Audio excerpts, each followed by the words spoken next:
Maestro Sir Anton, guro't vlogger na Pilipino, tagahatid ng balita sa bayan ay totoo. Mga benepisyo ng guro, kanyang tinatalakay. Sa video natin ngayon mga maestro ay pag-usapan at alamin naman natin itong tungkol sa pagre-report po ng mga kaguruan po natin. Ngayon pong patapos na ang ating uninterrupted break, yung 30 days uninterrupted break. Ayan, kung saan ito po ay formal na magtatapos ngayong darating na April 30. So hanggang Huwebes na lamang po yan mga kamaestro. Of course, pagdating ng May 1 ay holiday naman yan. So, ibig sabihin ay talagang hindi pa naman tayo magre-report niyan.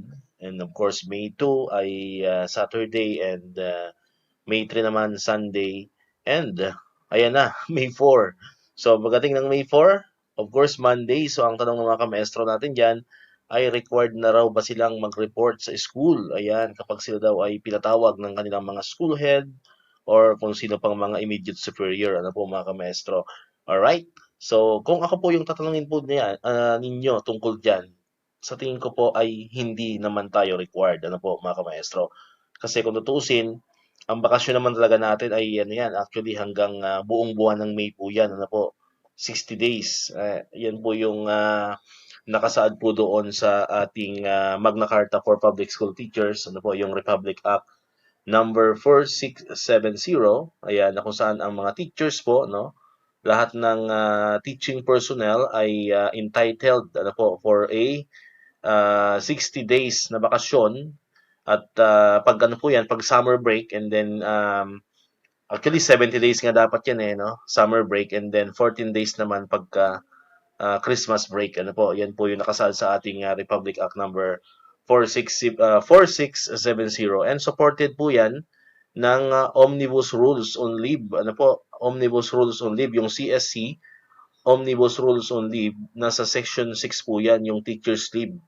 So nakasaad po doon, nakalagay po doon na ang mga teachers daw ay hindi entitled ng usual na vacation and sick leave credits. Ayan, that's why hindi tayo basta-basta pwedeng mag-file ng sick leave no, unless talagang mayroon tayong mga vacation service credit or may mga VSC pa tayong natitira, yun po yung gagamitin natin pag tayo ay nagkakasakit. Ano po? Pero kung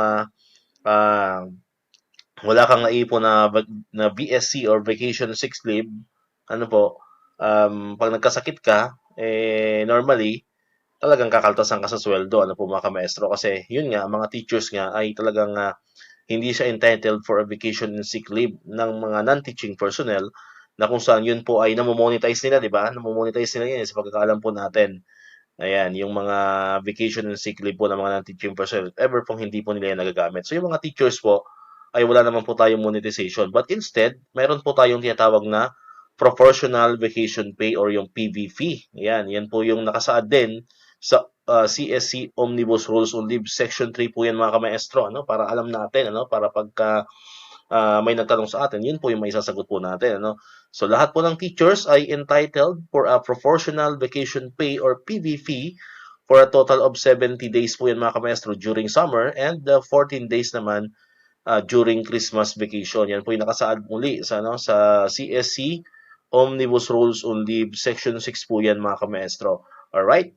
Basta siguraduhin lamang na ang mga teachers or tayo po ay nagre-render po ng continuous service ano po sa buong school year without incurring absences without pay not more than 1.5 days entitled. So entitled po tayo ng proportional vacation pay. Kasi yan po yung proportional vacation pay based po sa pagkakaunawa po ni El Maestro.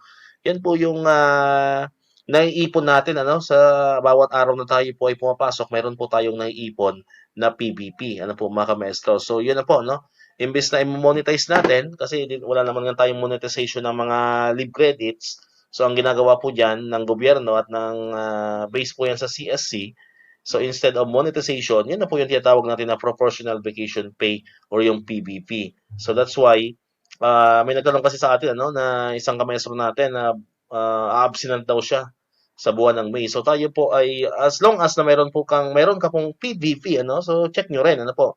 As long as na meron kang PVP, hindi ka naman pala absent at marami ka namang vacation service credit na naipon, So you are entitled for a PBP. So hindi po tayo basta-basta pwedeng lagyan ng absent, magpo-form 6 tayo pagdating ng May. Ayan, so yun po yung maliwanag po dyan mga kamaestro. So we are entitled or of a PBP or proportional vacation pay. So hindi tayo basta-basta pwedeng bigyan ng absent if ever po hindi po tayo makapunta during May pag may mga patawag po sa atin. Alright? Pero syempre, kung ang patawag naman po sa inyo, ito po yung may papayo ni El Maestro, to be fair, to be fair naman.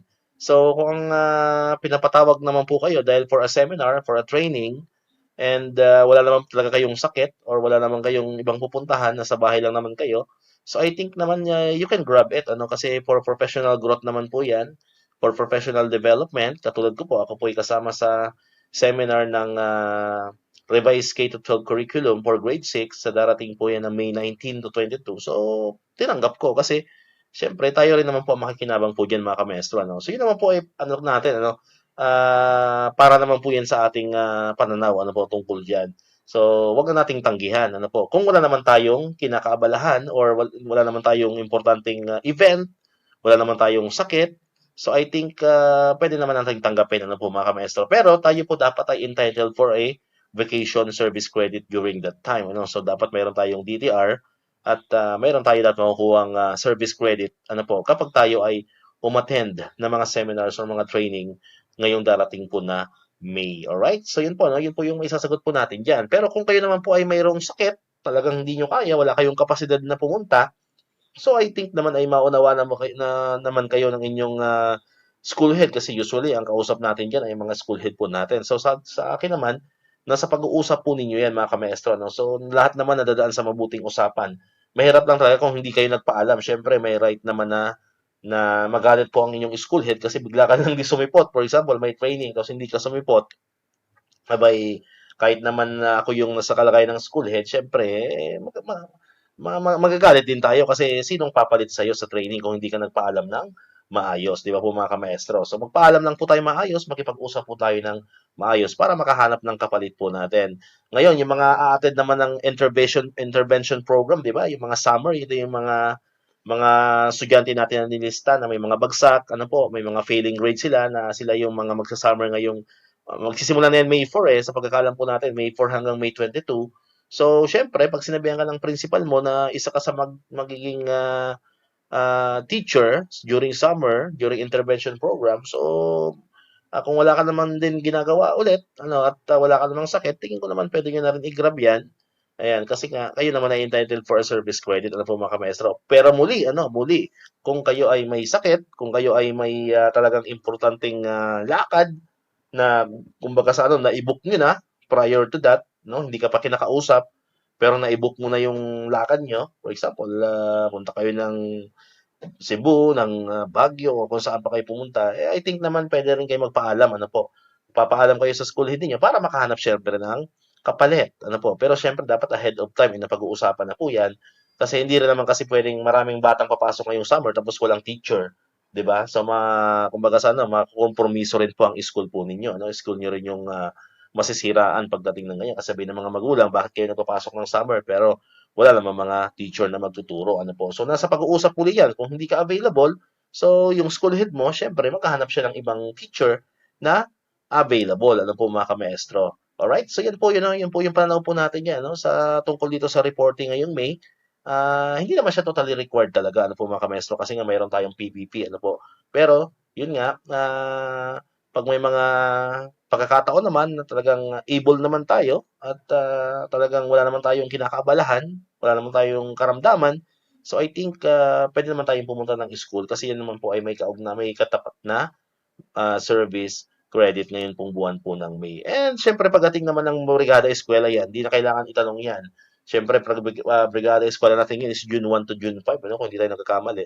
So syempre, sino ba mag-aayos ng classroom natin? Syempre tayo bilang teacher ng classroom na yon. So I think talagang yan, obligado ka nang pumunta, po. So wag ka nang mag-schedule. Alangan naman na pag-schedule ka pa ay magbuburakay ako sa June 1 to June 5. Talagang baka magalit na yung school head mo niyan kasi nga alam ko may DepEd issuances niyan na a week before the start of the school year, the first day of the school year, ay kailangan ang mga teachers talaga dapat ay nasa school na, nagre-report na for Hindi naman totally beautification, no? Para maayos lang, para maihanda, yun ang tamang term kasi diyan, ano. Hindi naman kailangan beautification yung term natin, no? Para maihanda natin ang ating mga classroom sa darating na pasukan. So, kailangan talaga nandiyan ka na. Huwag ka na magdahilan na, na nasa out of country ka or kung nasaan ka man, ano po, mga kamaestro. Pero, muli, kung syempre, kung may sakit ka, abay, syempre, hindi ka rin pwedeng pumunta sa school during brigada eskwela. Pero, kailangan mo ulit magpaalam ng maayos sa iyong school head at makipag-usap ng maayos. At syempre magpe-present ka rin ng proof na ikaw nga na ikaw nga talaga ay mayroong kumbaga sa ano sakit na talagang hindi ka pwedeng pumunta ng school. All right, so hopefully po ay nasagot ko na yung mga nagtatanong po tungkol dito sa May. Ayan, kasi tapos na yung ating uninterrupted break. Ano, ilang araw na lang yan mga kamaestro. So hopefully po ay nasagot natin ng mas malinaw ano po yung usapin tungkol dito sa reporting sa school ngayong buwan po ng Mayo. Alright, kung mayroon pa kayong mga katanungan, pwede nyo pong i-comment po yan sa ating pong comment section. Try natin sagutin yan. Alright, so di ko natatapusin itong ating video ngayon mga kamaestro. Kung di ka pa nakakapag-subscribe, click mo na ang subscribe button dyan para ikaw yung unang nakapanood ng mga videos na in-upload natin. Katulad ito yung mga updates pa rin about sa DepEd and syempre sa mga benefits sa mga teachers and government employees. Syempre, click mo na rin ang notification bell button para ma-notify ka, always update ka pag may mga bago tayong uploaded na videos. So muli, maraming salamat sa inyong panonood at pakikinig. Once again, El Maestro, see you on my next vlog. Bye-bye!